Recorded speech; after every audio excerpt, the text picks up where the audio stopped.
The David Pakman Show at davidpakman.com.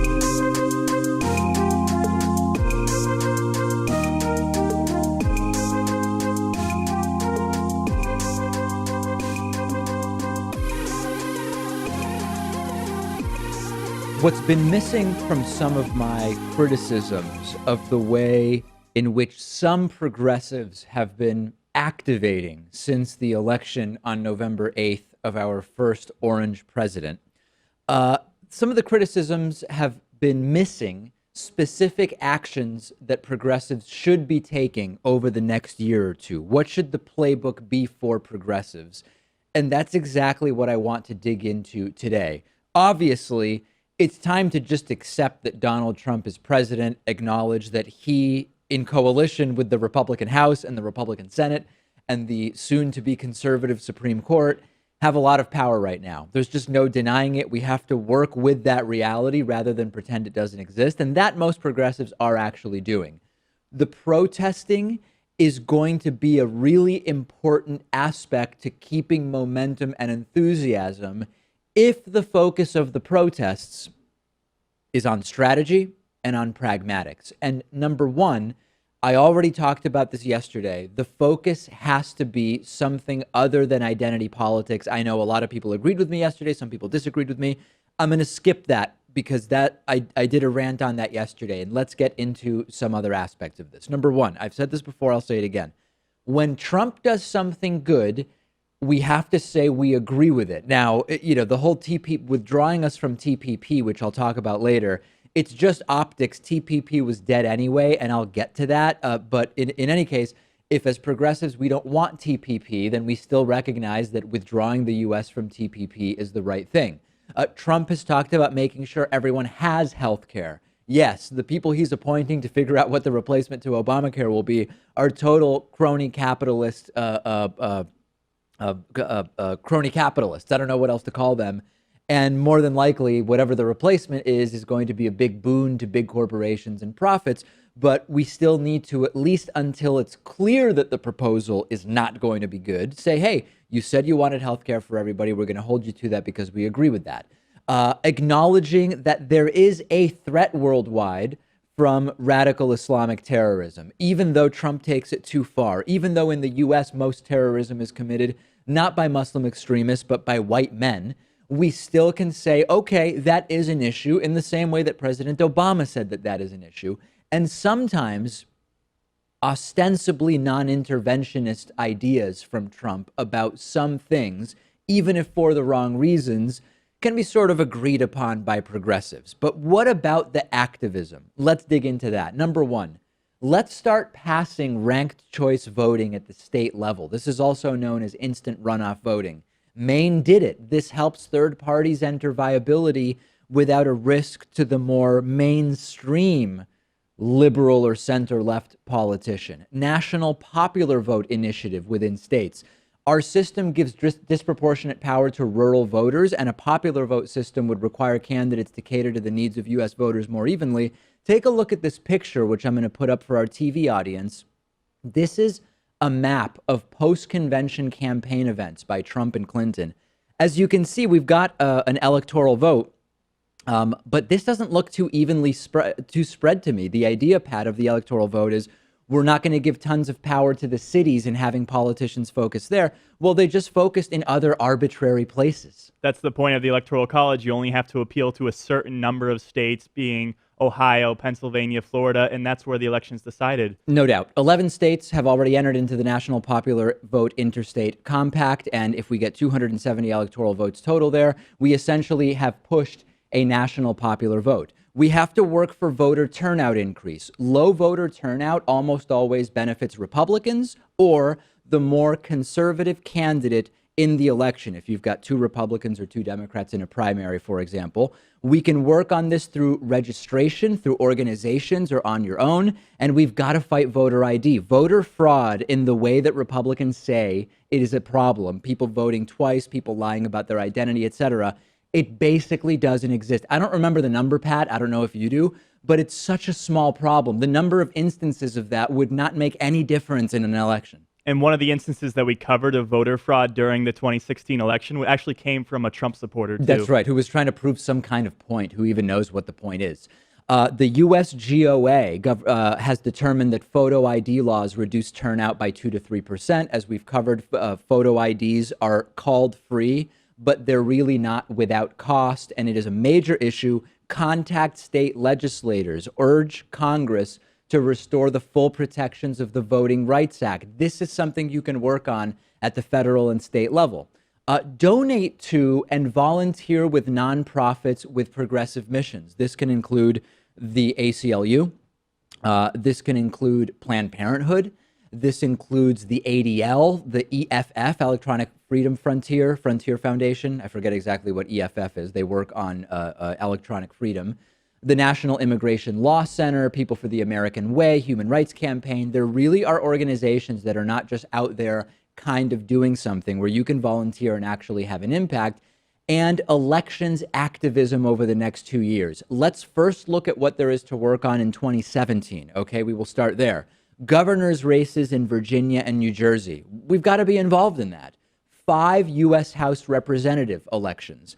15 major city mayors. We talk about how great Republicans are at the local level. City mayors make a big impact, and 220 state legislators, again, state legislators, Republicans crush Democrats and progressives at the state and local level.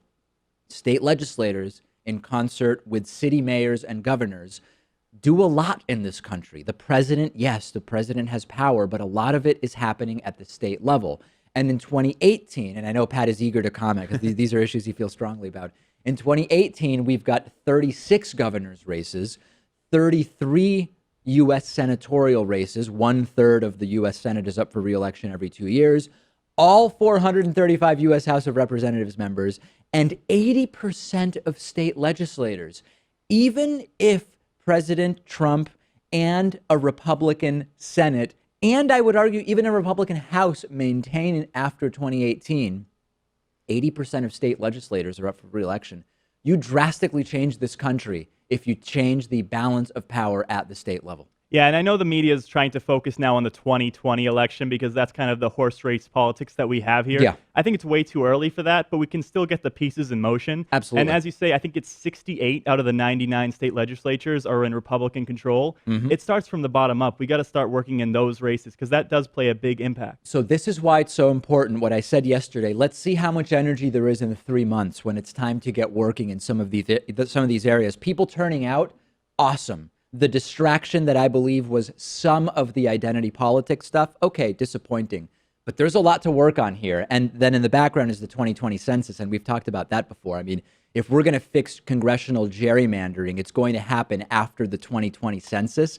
And that is something that progressives can also be involved in. Too early to get into that right now, but we're not that far from starting to prepare for that. There is a lot to do here, and I hope you'll be involved. Okay. How is Donny Boy going to make America great again? We've been talking about for a while how we're going to measure or figure out if Donald Trump has made America great again. Here are some metrics which we will be able to judge President Trump by. Many of these according to Trump's own criteria. Themes of the day at Trump's convention. Make America safe again, make America work again, make America first again, a flashback to an anti-Semitic slogan, as I mentioned. And from his inauguration speech, Trump also said, we're going to make America strong again, wealthy again, proud again, safe again, and of course, great again. By the way, has any president recycled a catchphrase so many times in such a corny and relentless way? That's sort of a sidebar discussion, though. Okay, so Pat, let's take a look at our metrics here. We have the data for people watching from George W. Bush, Barack Obama, and of course, these are the measurements we will be evaluating, some of the measurements we will be using to evaluate Donald Trump. Unemployment. Unemployment was up 3.6% during George W. Bush's tenure and down 3.1% under President Obama's presidency, his 2 terms. What will the numbers be under Trump? We'll see.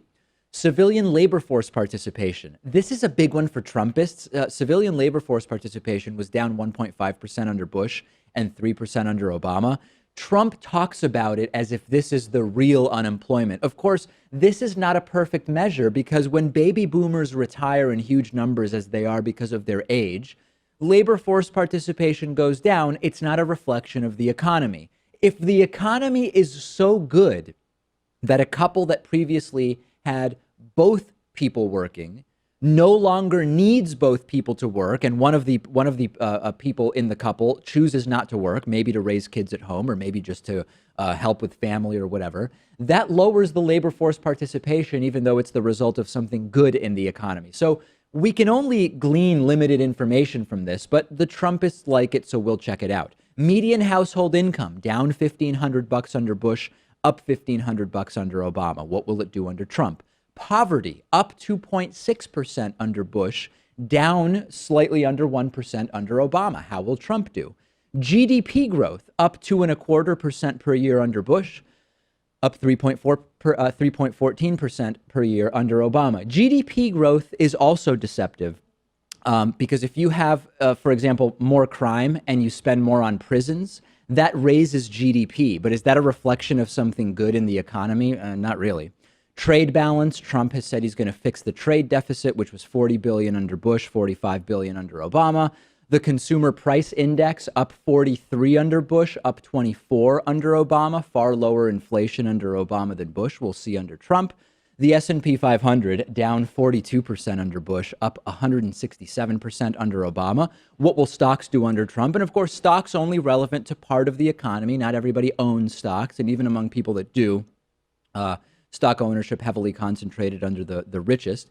The deficit was up 1.55 trillion under Bush, down 10 billion under Obama. What will happen to the deficit under Trump? Again, deficit is not debt. Please don't get confused and send me rantings of lunacy misunderstanding what these terms mean.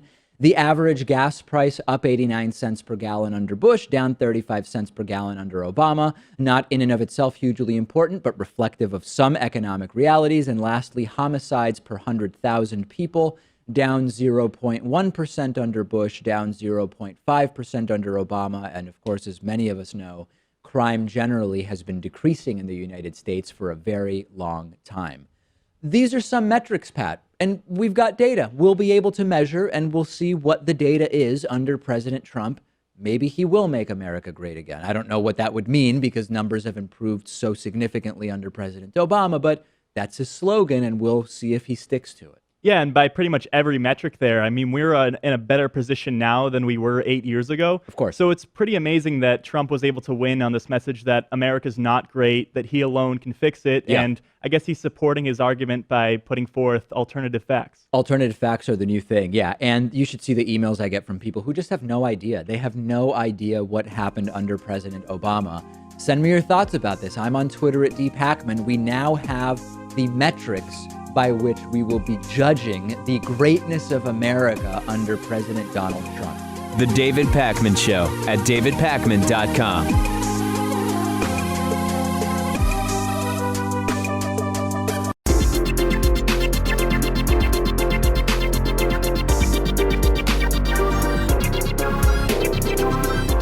The David Pakman Show at davidpakman.com. Today's new member of the day is Greg Lightcap. Membership is the #1 funding source for this show. So for people who wonder, well, you're on every day, how is this entire thing funded? Who pays for it?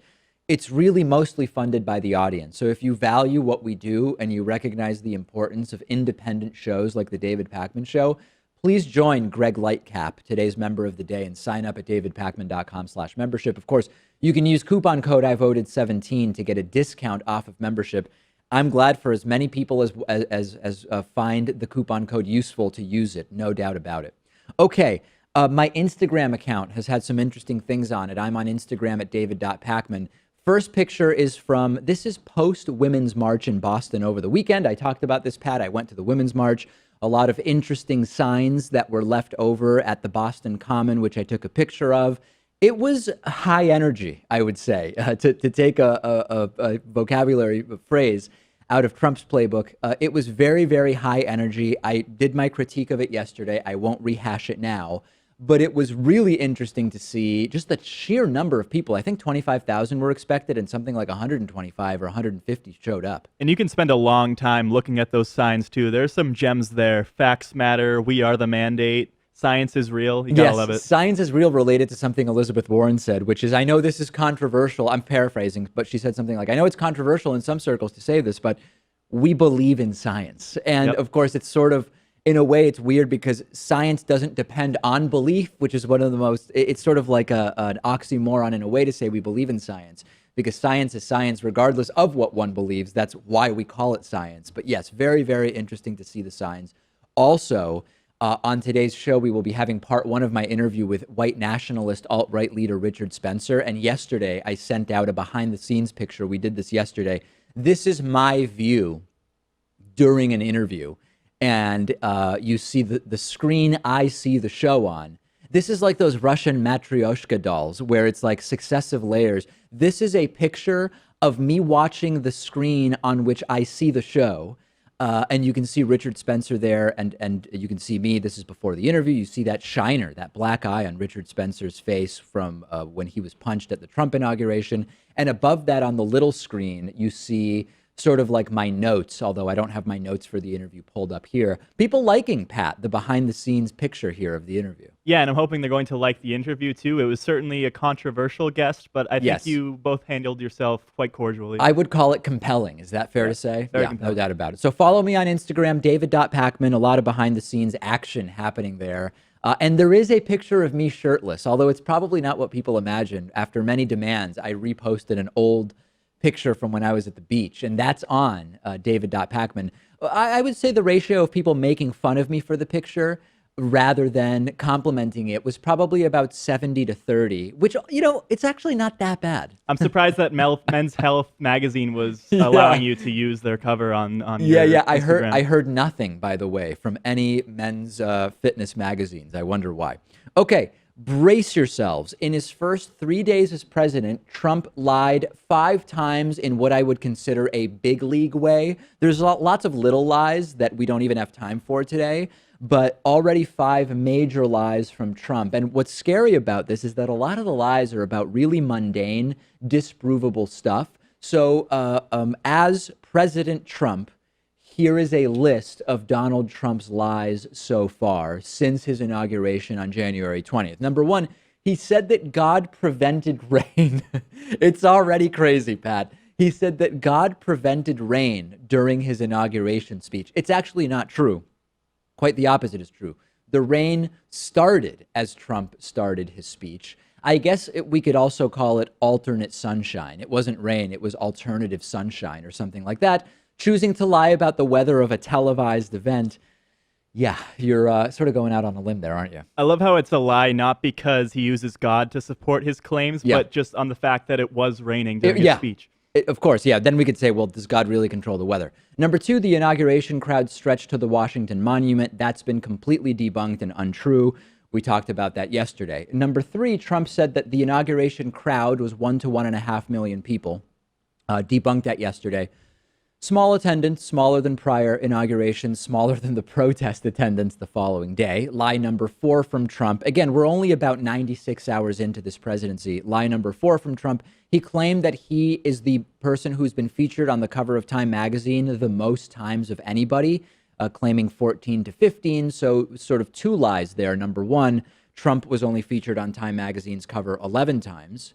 And number 2, it's nowhere near the record. Richard Nixon on the cover of Time magazine 55 times. And lie number 5 from Donald Trump, we'll deal with this more at the end of the show. Trump has again claimed that 3 to 5 million undocumented immigrants voted for Hillary Clinton. Of course, just no evidence of that whatsoever. Can you imagine if President Barack Obama had bragged about being on magazine covers, even if it was accurate, which is not here? he would have been eviscerated by Republicans. Yeah, that's the thing. I mean, some of these lies are over issues that are so trivial that people like President Obama or even President Bush wouldn't even bother to delve into. I mean, you were just elected president of the United States. I mean, this was a very humbling and a great honor for you. Should have and been. you're sullying the moment. This will be, imagine the lie list after a month. I mean, we're 96 hours in, folks. And again, the content of the lies is not the important thing. In fact, it's more disturbing because these are lies about really mundane stuff.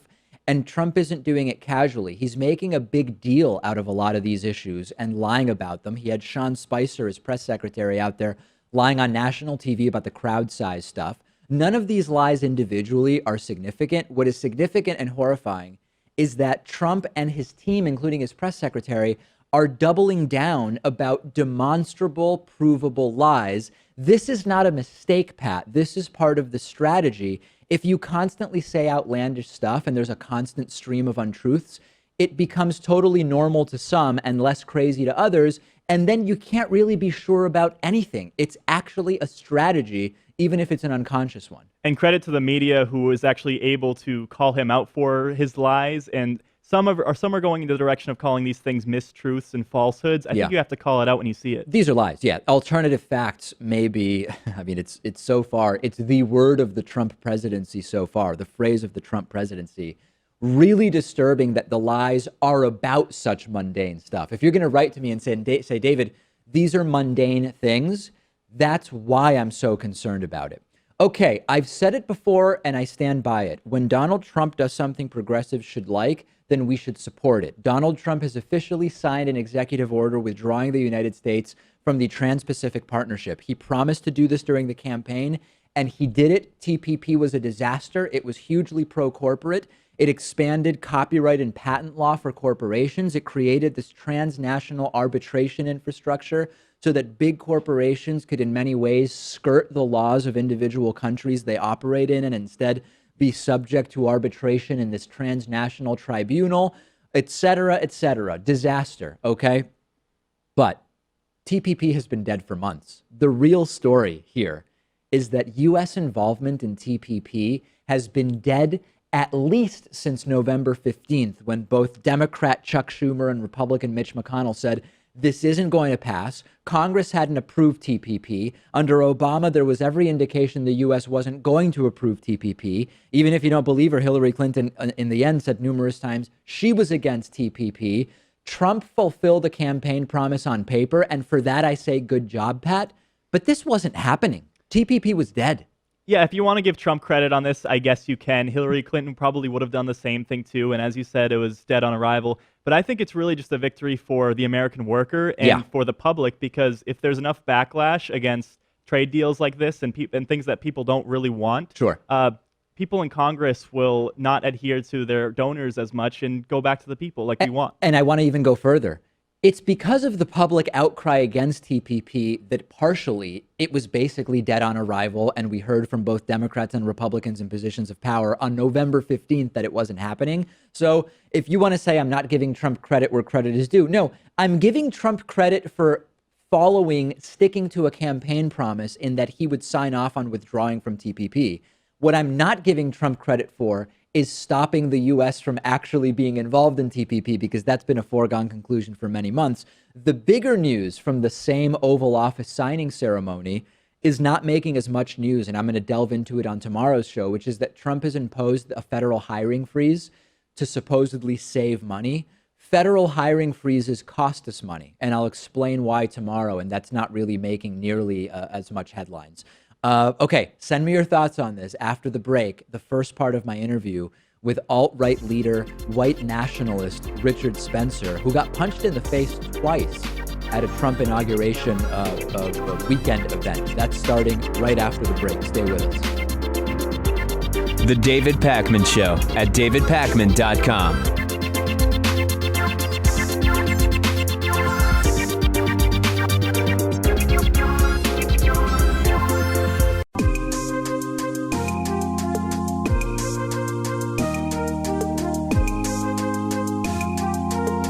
Welcome back to the David Pakman Show. I'm joined today by Richard Spencer, who's the editor of altright.com and president of the National Policy Institute.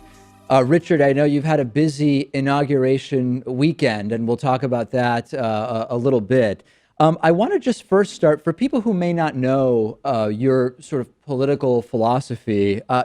In preparing for this interview, I read about a lot of terms that are ascribed to you, many of which I think you don't agree with. So let's just see if we can figure out sort of how you describe your political philosophy.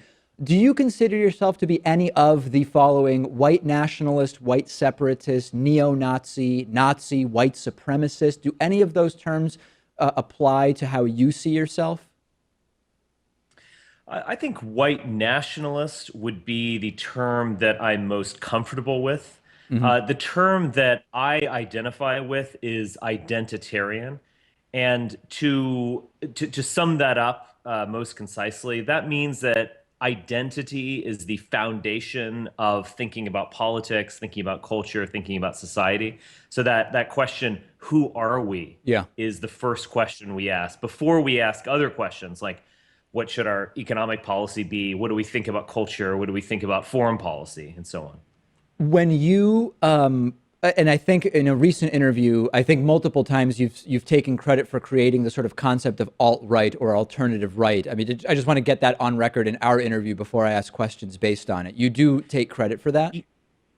Yes, I do take credit for that. In the summer of 2008, I started using this term, an alternative right, or even the alternative right. And at that time, it was much more vague than it is today, because I think I've evolved, a little bit, and I think the term has evolved in parallel. But at that time, I would say the alternative right was a big tent of people who wanted to get away from the conservatism of the time. We wanted to get away from George W. Bush. We wanted to get away from the Iraq War. We wanted to get away from all the things that defined the right in the 2000s. And so at that time, the term was, you could say, a bit looser. As things have gone on, I have developed my own identitarian philosophy. That, of course, the identitarian, that philosophy as an ideology emerged in Europe. I've developed my own version of it, you could say. I certainly identify with that movement. And it's interesting because the alt-right has evolved as well. And I think the alt-right has evolved at this point where it really is an identity movement. It's Well, that's an interesting you identity say movement. that, because on the one hand, one of the aspects that's very common, and the thing is, the alt-right is a somewhat amorphous movement. Its borders are not super Yes. clearly defined. It's sort of a self-professed thing. But I think that's good, actually. one of the aspects that I've noticed is that the alt-right generally is very critical of what we've come to know as so-called identity politics in the US, to the extent that it focuses on non-white identity, non-heterosexual sexual orientation, etc. It's very critical of so-called identity politics, yet at the same time, it's completely about white identity. Is that not a contradiction of sorts? No, I think the alt-right is certainly willing to go there. It's willing to criticize the left in a tougher manner than most conservatives.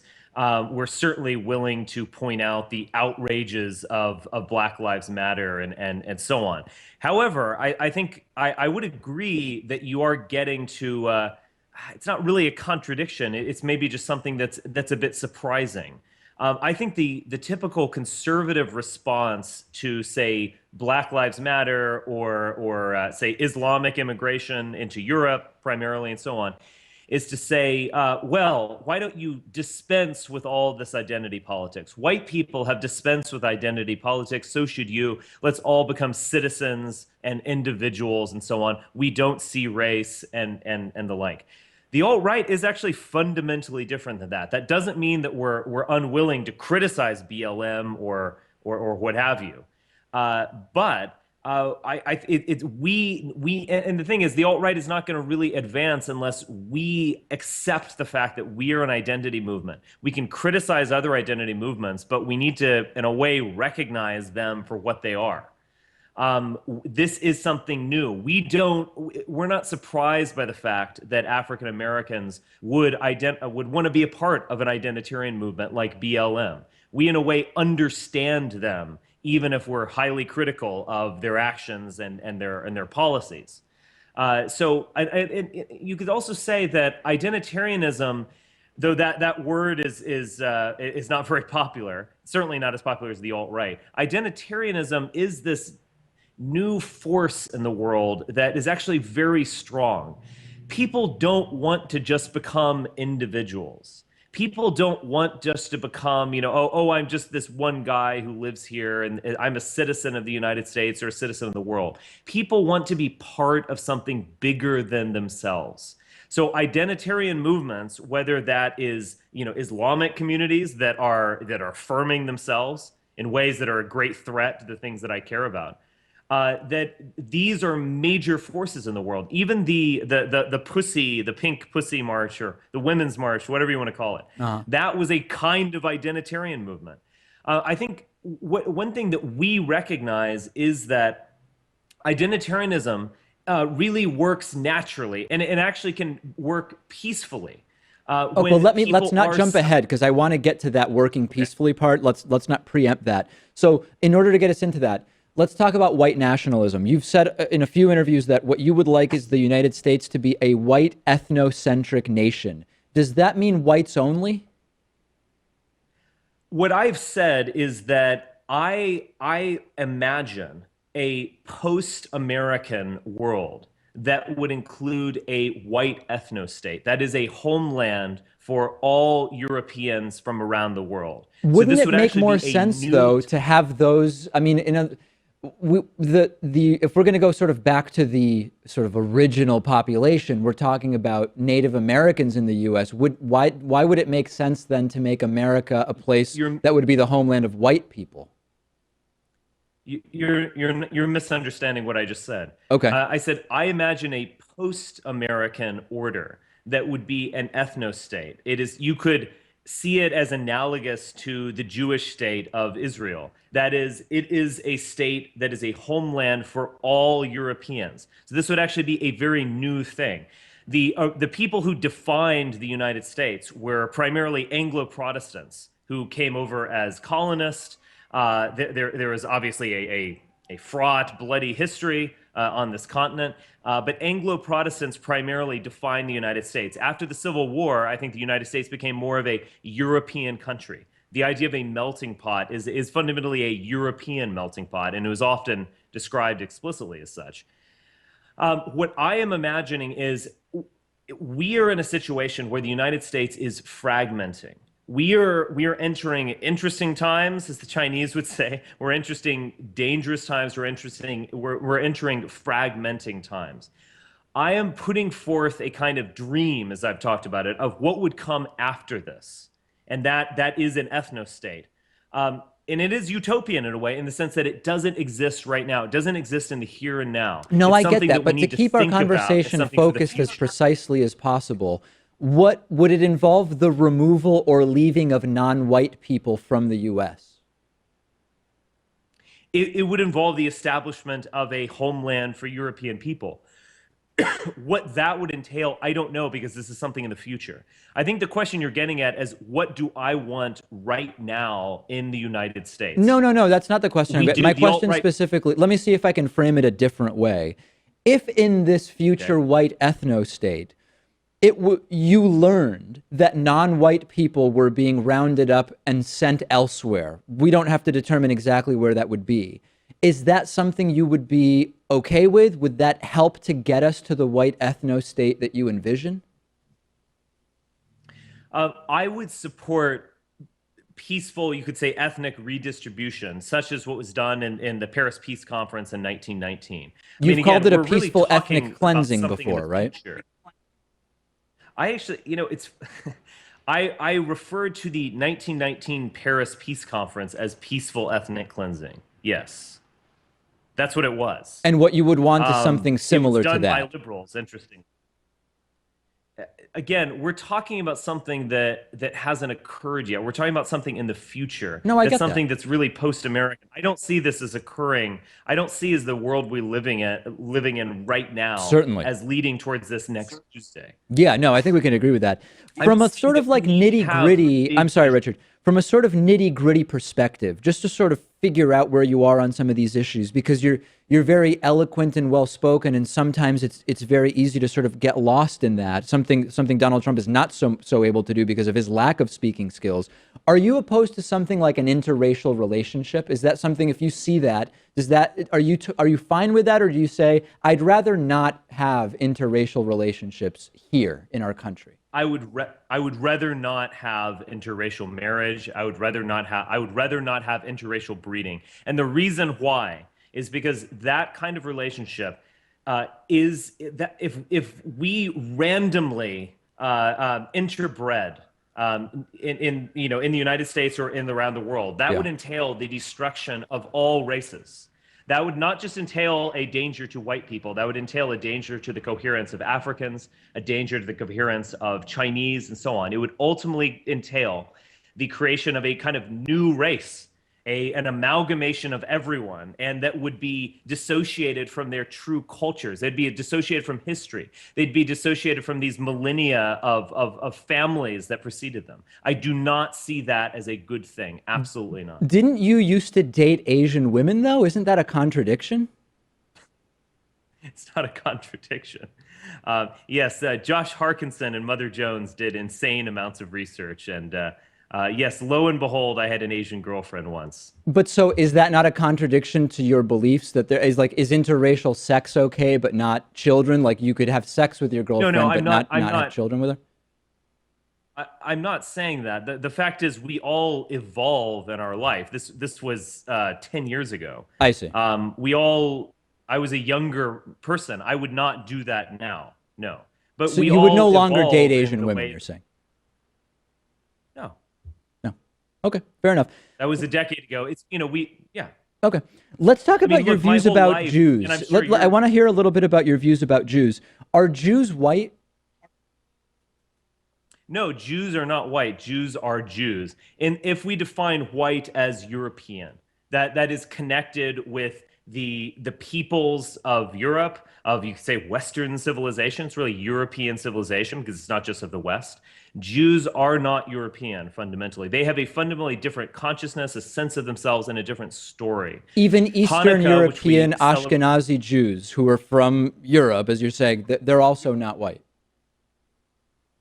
No, I include all three branches of the Jewish family, the Mizrahim, the Sephardic Jews, and Ashkenazi Jews. No, they are not white. Their consciousness is, in a way, anti-assimilation to Gentiles. We recently celebrated Hanukkah this past December. And Were January, you part of that? Oh, well, no. You mean the Jews recently I celebrated Hanukkah, yeah. Jews did, yes. Yeah. I was using that in a general sense. I see. Hanukkah was recently celebrated this past December. And Hanukkah is a celebration of resistance to the Greeks, resistance to assimilation with the Greeks. Jews have a fundamentally different story to tell about who they are than Europeans. And those two stories are not really compatible. Now, of course, they're different stories within the European family. Russians have a different way of thinking about themselves. Scots have a different way of thinking about themselves. Italians, so on. But Jews really have a fundamentally different way of understanding who they are. And I think effectively all Jews would agree with me in that sense. Jews have had a contradictory relationship with Europeans, where they have sometimes identified with whites. I would say the trend now is for Jews not to identify themselves as white. We're going to take a break in a second, but before we do that, are Iranians white? I mean, Iranians are from Aryan people. They're not Arabs. They're not Africans. Are Iranians white? Yes, we're getting in some complicated questions. Obviously, they are Indo-European, and obviously they share a fundamental basis. I think it would be possible for Europeans and Persians to have better collaboration and so on. But I would say that where I'm coming from is more of an emphasis on European culture and Europeans in North American European culture. So you see yes, European whites, that's interesting. You see European whites as being more sort of compatible in a sense with Iranians than with Eastern European Jews. Uh, Look, we're getting into some kind of technicalities, to be honest. Persians and Europeans, we do share a foundation that is very deep. That being said, in terms of as an identitarian, I would identify with Europe primarily, not so much Persia, and the European world and North America. Got it. I'm just acknowledging the fact that there actually is a deeper foundation. Because remember, identity is a very complicated thing. It can go down very deep. I would say that bond between Persians and Europeans, it's almost so deep that the Indo-European world, that it's maybe not the best place to form a state or a coherent culture from. I think history has to, play a part in this as well. But I'm just acknowledging that fact. I mean, it's very interesting. There's one of the most famous photographs of the 20th century is a National Geographic cover, and you probably know what I'm referring to. It's this. It's actually an Afghan woman who is staring out at the camera. She has green eyes, and hair color is probably similar to mine. You probably know the photograph I'm referring to. The fact is, she is Aryan, yes, in a deep sense, but is she really European? I think the fact is she is a Muslim. She's from a dramatically different historical context and geographic context. But this just gets at the complicated nature of identity. You can dive deeper and deeper and deeper and find some common bonds, but sometimes those aren't the best places to start. I'll say. All right, let's take a quick break. We're speaking with Richard Spencer, altright.com. We'll take a break and continue with him momentarily. The David Pakman Show at davidpakman.com.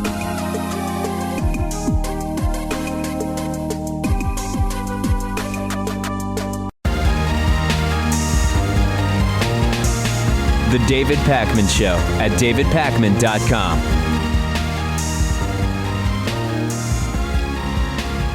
What did Donald Trump say to his wife Melania Trump during the inauguration to make her react in this way? This is a very visual segment, so if you're listening to the podcast or the radio show, please check out the YouTube clip for this, because the visual aspect to this is everything. People emailing me saying, David, did you notice Donald Trump's demeanor towards Melania Trump during the inauguration? He just seems like a horrible person. And we have now isolated a little bit of video where it is clear Melania Trump, we can start playing it for people, Pat.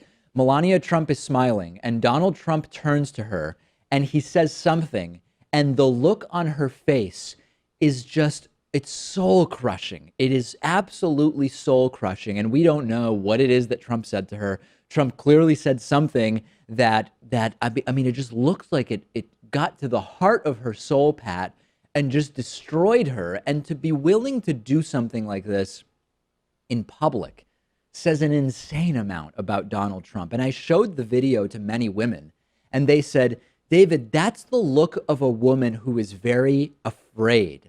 And compare now this side by side of how President Obama and Michelle Obama related to each other during the inauguration, and keep an eye on Trump and Melania, who genuinely might hate each other from what it looks like here.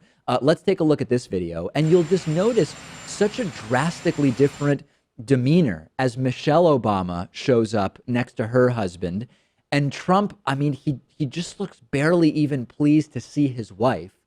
And Trump is just sort of rude to his wife constantly. Here he is walking in front of and away from her on Inauguration Day. And Michelle and Barack Obama had to sort of save her and say, here, we'll escort you in. We'll take a look at that clip as well.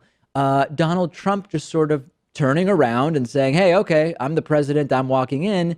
Melania Trump just totally left behind. And Barack and Michelle Obama, they're having to escort her in. And then again, let's look one more time, a few times here, at the Trump-Melania video. Trump turning, he says something to her, and her smile just disappears. And she looks a combination of scared, sad, embarrassed, and ashamed. What could Trump have possibly said to her there?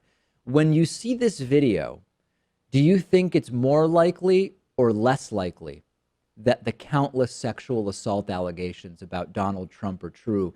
He just genuinely doesn't seem like a nice guy, does he? Yeah, it could have been just a quick insult or some kind of quick comment. I mean, these people are on film for the entire day there, so I Yeah. think sometimes these pictures and video clips can be deceiving, but I think you can kind of recognize a look when you see one. Yeah, I mean, when you are on the world stage and you turn to your wife and say something that visibly crushes her soul in this way, what are you doing in private? That's the question that I come away with.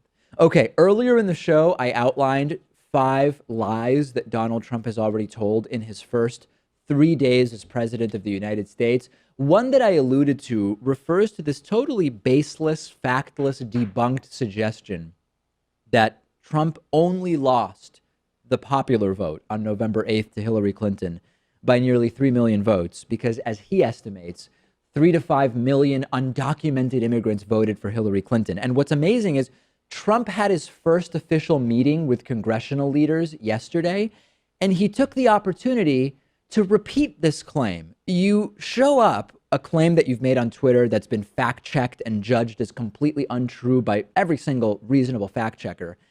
And you meet with congressional leadership. And what do you say? Hey, guys, by the way, remember, I would have won the popular vote were it not for 3 to 5 million people voting for Hillary Clinton illegally, undocumented immigrants. You know what this shows to me, Pat? That Trump is very, very aware that many people see his presidency as illegitimate for a number of reasons, not the least of which is a nearly record loss in the popular vote. And I think the fact that he lost the popular vote is draining on him because before the election, I think in 2012, and then even since this 2016 election, he's voiced the fact that, the person who gets the most votes should win. I mean, that's the Democratic way of doing things. Right. And I think it's draining on him. He's tweeted numerous times that we've got to do away with the Electoral College, which is the only reason the guy won. Also, Congressman Steny Hoyer, who's a Democrat from Maryland, he said he was at the meeting. He said not only did Trump talk about the 3 to 5 million undocumented immigrant votes, he said Trump also talked about the size of the crowd at his inaugural address, saying that, repeating these same debunked lies, that it was a record crowd, 1 million to 1.5 million people. This is what Donald Trump is discussing in meetings with other elected officials. He seems unbalanced. And by the way, Trump, again, using undocumented immigrants as scapegoats. He's probably never going to stop whining about this. He wanted to win the world's most important popularity contest. That's really why he ran for president. And he actually lost that. He lost that. Almost 3 million more people voted for the other candidate. He's likely going to whine forever about this. Yeah, and these words are so out of place. He went in front of the CIA and talked about crowd size, and now he's going in front of congressional leaders and talking about the popular vote. Bizarre. I mean, it's like he's still campaigning. That's what he's good at, but it's time to move on and start presidenting. If you also apply just a tiny bit of critical thinking to the allegation that 3 to 5 million of the 11 million undocumented immigrants in the United States voted illegally for Hillary Clinton, you're telling me nearly half of undocumented immigrants in the U.S. went out there to vote illegally for a candidate that most likely was just going to continue the Obama policy, which saw record deportations from 2009 to 2017. It doesn't pass the sniff test, Pat. Why on earth would so many undocumented immigrants even go out there to do that, risking exposing themselves to deportation by showing up at polls and trying to vote? Yeah, we know that voter fraud is statistically insignificant, and if you want to make the case that there were 3 to 5 million undocumented immigrants voting, especially in California, provide some evidence, please. Yes, that I would love any evidence of this, and there is none because it's not true. You would have to be a moron to believe that this is true, but Donald Trump knows that with him in this new world of Orwellian alternative facts and untrustworthy media, even on just basic, simple truths, if you say something as Donald Trump, many people will take it as, I hate to use this term, gospel, because the choice is I either believe what Trump says or I'm going against our fearless leader who will make America great again. And he's successfully conditioned his supporters, Pat, to just believe whatever he says. It's brilliant what he's been able to do. And there's no signs of them defecting from Donald Trump at this point. I think they're going to continue on that train. Oh yeah, they're on the nonstop, to use Pat's train analogy, and there are very few stops at which you can get off of that train.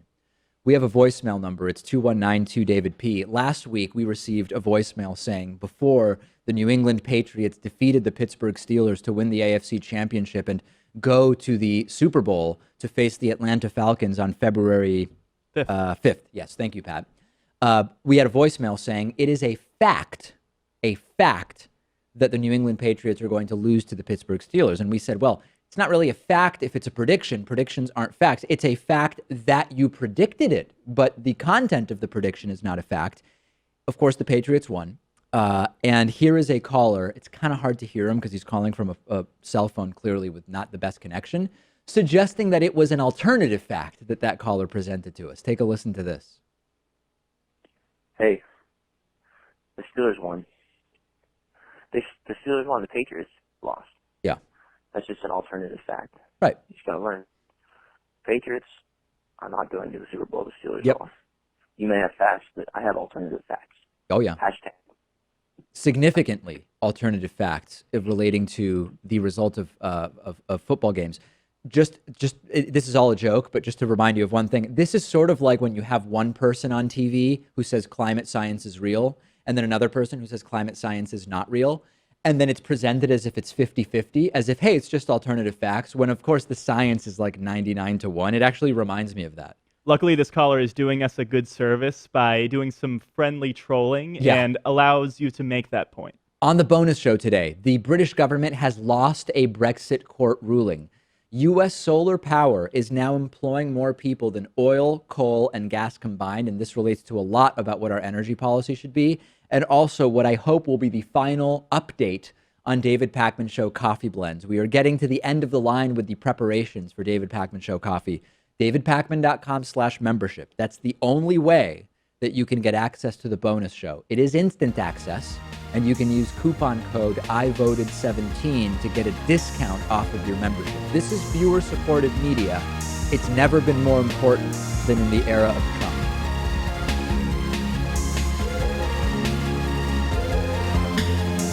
The David Pakman Show at davidpakman.com.